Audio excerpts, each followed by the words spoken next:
People in Kijana village used to say one thing about Mr. Kato. If money had legs, it would sleep in Kato's house. Everyone knew him. Not because he was kind. Not because he helped people. But because he was rich, very rich. He owned 3 big farms, many cows, and small shops in the nearby town. Trucks loaded with maize and cassava often stopped at his gate. Yet inside that same gate, his children went to bed hungry. The strange thing was this: no one in the village was poorer than Mr. Kato's children. That morning, the sun rose gently over the village. Birds were singing. Women were walking to the stream with buckets on their heads. Children were laughing as they ran to school. But inside Mr. Kato's house, it was quiet. Too quiet. In one small room, 4 children were sitting on the floor around an empty pot. Musa, the eldest, was 14. He was thin but strong. He tried to smile, but his eyes showed tiredness. Lena, 12 years old, leaned against the wall. Her stomach was flat, but her face looked weak. Timo, 8, kept licking his lips like he was tasting food that was not there. And baby Ruth, just 4 years old, was crying softly. "Mama, I'm hungry," baby Ruth said, pulling her mother's dress. Their mother, Sarah, knelt beside her and touched her head. "I know, my child," she said gently. "Just wait small." Timo looked into the pot and frowned. "Mama, is there rice today?" he asked. Sarah forced a small smile. "Not today, my son." "Not even bread?" Musa asked quietly. Sarah did not answer. She just stood up and went to the door. Outside, Mr. Kato was sitting on his big wooden chair, counting money. He always counted his money early in the morning, as if he was greeting it before greeting his family. Sarah walked to him. "Kato," she said, "the children have not eaten since yesterday." Mr. Kato did not look up. "So?" he said. "So they are hungry. Baby Ruth is crying." Mr. Kato clicked his tongue. "Children cry every day. That does not mean we must waste money every day." Sarah felt pain in her chest. "Waste?" she repeated. "Food is not waste. They are growing children." Mr. Kato finally looked at her. "Do you think money grows on trees? I am saving for the future. School fees, sickness, problems. You women only think about food." Sarah shook her head slowly. "But if they die today, what future are we saving for?" Mr. Kato stood up angrily. "Stop talking nonsense. Go and cook what is there." "There is nothing there," Sarah said. Mr. Kato went inside his room and locked the door. That was his answer. Later that day, Musa walked to school with Lena and Timo. Baby Ruth stayed at home with their mother. On the way, they passed many houses. The smell of food was everywhere: beans, yam, fried fish. Their stomachs made noise. Timo held his stomach. "Musa, when I grow up, I will eat meat every day," he said. Musa tried to laugh. "If you don't die of hunger first." Lena stopped walking. "Why is Papa like this?" she asked. "He has money, but we live like beggars." Musa did not know what to say. At school, Musa could not focus. His head was heavy. During break time, other children were eating. Some even offered him food. "Take this, Musa," a boy called Sadiq said, giving him half of his meat pie. Musa hesitated. "What about my brother and sister?" he thought. He took it and hid it in his bag.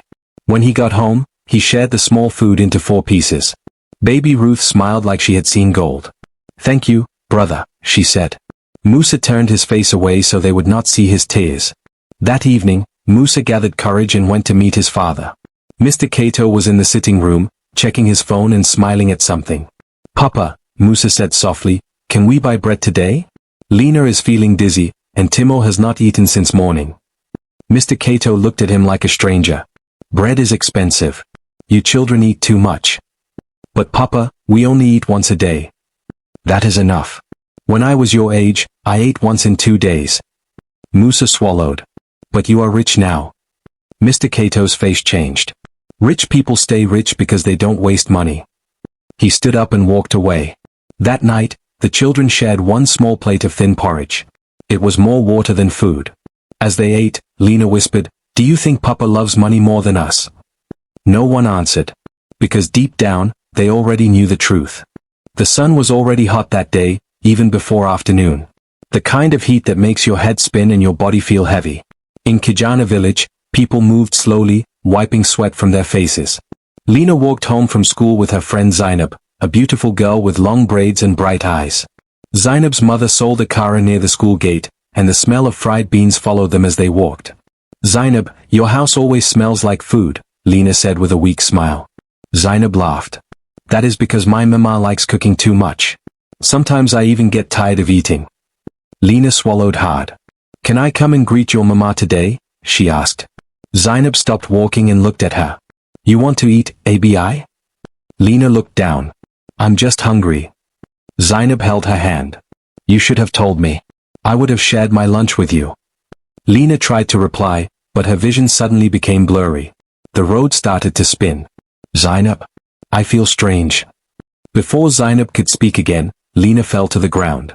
"Lena! Lena!" Zainab screamed. People ran from different directions. A man called Uncle Tunde, a well-known mechanic in the village, carried Lena on his back. "She is too light," he said sadly. "Like a small child." They rushed her to the small clinic near the market. Inside the clinic, Nurse Aisha, a tall and kind woman from Kano, checked Lena's body. Her face changed. "Where is her mother?" she asked. Sarah arrived, breathing heavily. "I'm here. I'm here," she cried. The doctor, Dr. Okeke, a calm man with grey hair, joined them. He checked Lena's eyes, her arms, her ribs. "How long has she been eating like this?" he asked. Sarah started crying. "She eats once a day, sometimes not even that." Dr. Okeke sighed deeply. "This child is malnourished. Her body has no strength. She needs good food, rice, beans, eggs, milk. If not, she may not survive." Sarah felt her knees go weak. "Doctor, please help her. Her father has money." Dr. Okeke looked at her gently. "Money is useless if it stays in the pocket." Sarah ran home as fast as she could. When she reached, she found Mr. Kato washing his car. "Kato! Lena has collapsed," she shouted. He dropped the sponge. "What do you mean collapsed?" "She fainted on the road. The doctor says she is starving." Mr. Kato's face became hard. "Starving? That girl eats every day. Eating water is not eating." Sarah shouted. People started gathering. A woman called Mama Blessing, a popular trader in the village, shook her head. "Kato, you are killing these children with your stingy heart." Mr. Kato became angry. "Mind your business." That night, Mr. Kato lay on his bed but could not sleep. Then the dream came. He was walking in darkness. Heavy bags of money were on his back. His children were in front of him, thin like shadows. "Papa, help us," they cried. He tried to run, but the money became stones and crushed him. He woke up sweating, breathing fast. For the first time, fear entered his heart. That morning, Mr. Kato woke up earlier than usual. The dream was still in his head. The cries of his children, the heavy stones, the darkness, it all felt too real. He sat on his bed for a long time, staring at the wall. "This dream is nonsense," he said to himself. "I just need to check my money. Once I see it, my heart will calm." He stood up and walked to the small room behind the house. It was a secret room. Only he and Sarah knew about it, but Sarah was not even allowed to enter. Inside that room was a big old box where he kept most of his savings. He brought out the key from under his pillow. His hands were shaking.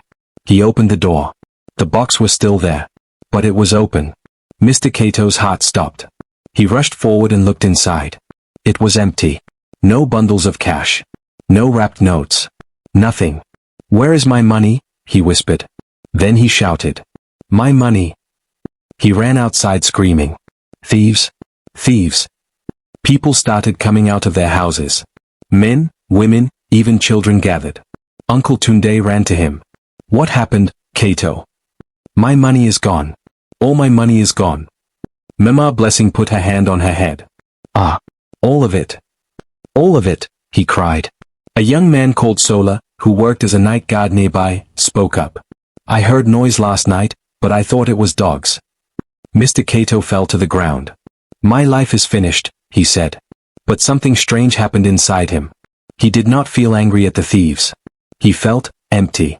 Like something important had left him. He walked back into the house slowly. Inside, the children were sitting quietly on the floor. Sarah was holding baby Ruth, who was sleeping weakly. Musa looked up. "Papa, are we eating today?" The question hit him like a slap. He opened his mouth, but no words came out. For the first time in his life, he had no answer. He sat down and covered his face. And he cried. Not small crying. Deep crying.